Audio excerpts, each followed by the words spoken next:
Welcome back, everybody. You are listening to All About Healing. I'm your host, Emily Francis.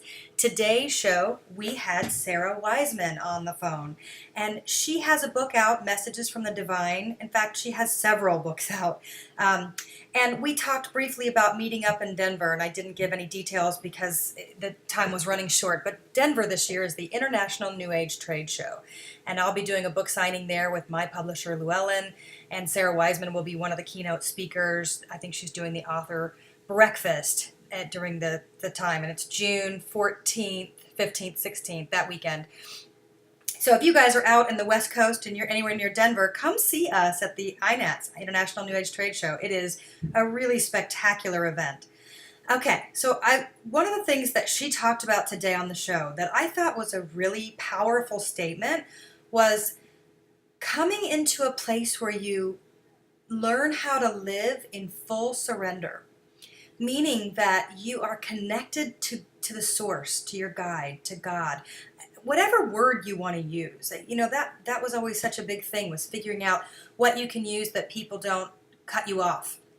If you don't use the word God, then a lot of people don't like you. If you don't use the word spirit or universe, then the other people don't like you.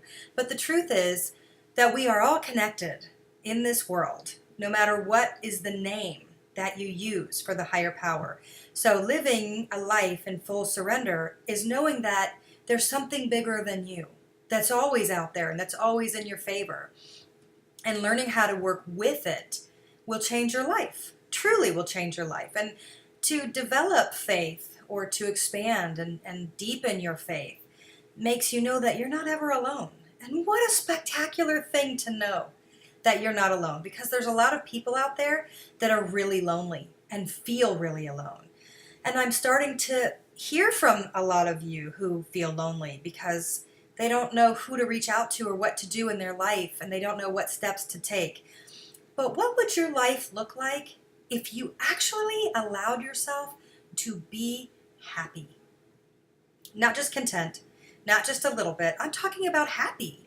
And how do you create happiness from nothing? Well, you can. You actually can totally create whatever you want to create. That's the cool thing about being alive now on this planet. Even where you are, there is ways. Even if you were stuck in jail, you can still create a different mindset. And I don't mean that to sound trite. I mean that literally. That you can change your entire life by changing your mind and the way that you speak inside and the way that you speak outside. And it doesn't mean that you can change your location. It means that you can change your life, your inner life. And what if you did live in full surrender? What if you actually asked Spirit for guidance and you sat around long enough to get the answers and to know where to go next and next and so on? Because I think a lot of times we pray and then we expect that we have these answers and they're supposed to be given to us. And it kind of reminds me of the old show Mork and Mindy, where at the end Mork goes and talks to the leader of the planet that he comes from, right? And they answer right away with this big, loud, booming voice, and here's your answers, Mork. But that's not real. It's not real life. It's not real life working with spirit. So one of the things that I want to talk about is that when you ask for things, when you ask for help, when you ask for information, you have to be open to finding and listening to when those answers come through. They might come through in the morning. They might come through in 3 weeks. They might come through later than that. There's no time limit over there on the spirit realm. So we're the ones that live according to time, which kind of sucks because, I don't know, we're so expectant. We expect things to happen. We want them to happen fast. We want them to happen now. I ask, you answer, we go. That's not real. It's not your highest lessons, and it's not your road to your highest good and greatest joy. And don't you want to be on the road following your highest good and your greatest joy? So I don't know. My big thing is, what if you let yourself be happy? Because I think it's an important question to ask. And the other question to ask is, what would you be doing if you followed all the I wishes? I wish I was doing this. I wish my life looked like that. I wish my life looked like hers. I wish I looked like them. I mean, I don't care about what you look like, really, but I care about what are those sentences that you say in your head silently when nobody's listening. What do you wish? And what would your life look like if you were following that? So I love that, in full surrender. What if you were living in full surrender? What if you followed divine guidance and not just sometimes? and not just when you're desperate, and not just when your world has gone apart and you're suffering and you feel like you're all alone walking through fire. What would your life look like if you were following your greatest passions in some capacity? And I know that I talk about this a lot in my energy corner because there are so many people I'm finding. I really kind of gravitate towards two very specific groups of people. I have a lot of people in my life that are dedicated and motivated to following their passions, their joys, what makes them tick. They see the bigger picture. It's not all about your 401k at the end. You're not neglecting your whole life so you can get to retirement and then start living. That is a horrible way to be. And I think it's great that you take care of yourself, but I love the group that I have in my life that doesn't just see that, but also follows their passions and knows that every part of your life, you're never getting back. You are never getting it back. So what would you be doing? And are you doing it? Because, when people ask me that, what would you be doing? I'm actually doing that.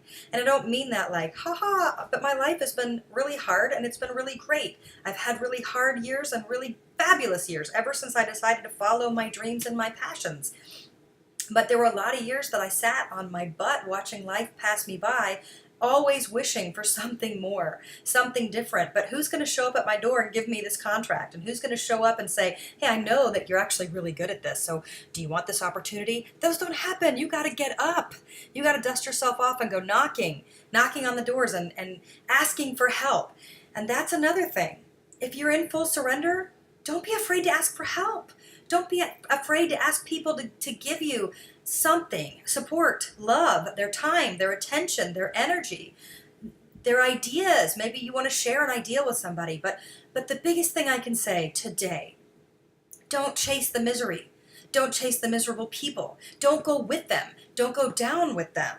Learn to surround yourself with people that teach you things better and that are higher, that make you feel like a better person because you've been around them, and become one of those people for the other people. Because the other group that I see are the ones that are so stuck that they're committed to their misery.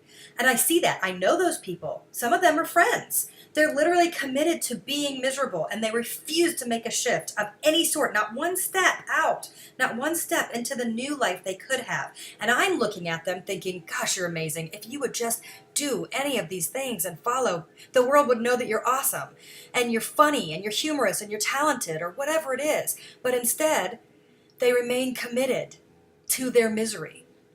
And you think, like, when I say that out loud, it sounds so preposterous, right? It sounds out of line.